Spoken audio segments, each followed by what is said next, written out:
with due respect to the views expressed so far on the issue of legal capacity.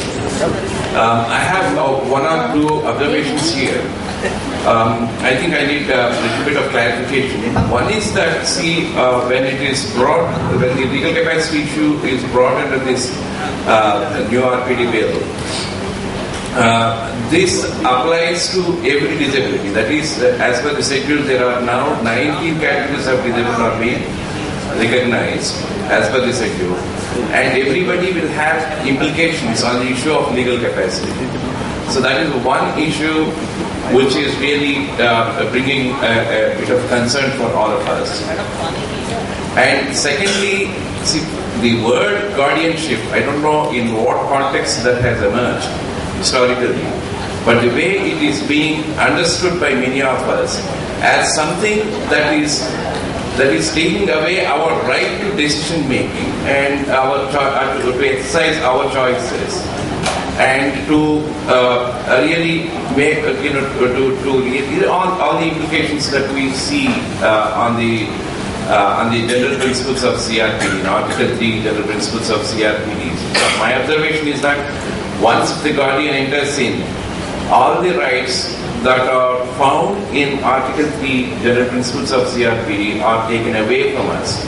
So that is the anxiety with which some of us are really not happy with the word guardian. And the second issue for me is also about guardian could be parent, guardian could be somebody who is appointed by local level committee or whatever. See, this particular agency shouldn't become a kind of substitute to the government. Like every government has the responsibility to its citizens. It's a direct responsibility of the state to its citizens. In between, the right that I will have to exercise has to be exercised through the guardian is something coming in between. That is some kind of slip, like my right is slipped out of my hands and it's reached somebody else. So that agency, whether it could be parent or whether it could be somebody substitute of my decision making process, could take decisions on behalf of me. Means as long as those decisions are correct, there is no dispute with that. As long as those decisions become patronizing, as long as those decisions become really conservative, as long as those decisions become hindrance to my choices or my rights and reserves in general principles of CRPD, there it becomes real controversy. So what could be the remedy that we could foresee today regarding guardianship? Maybe you could do away with it, but some protection in the name of support to decision making, as again you find it in CRPD, could be of the right choice. But it's definitely, I am not a parent and I am not a substitute guardian to anybody. But those who are exercising that privilege, they may definitely have their concerns. But some of my friends who work closely with Parents Association do argue that what will happen to our children after our death.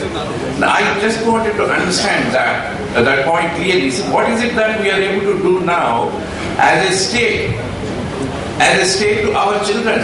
Parents are alive, you're right there, and your children are there. What is it that state is doing really to your children?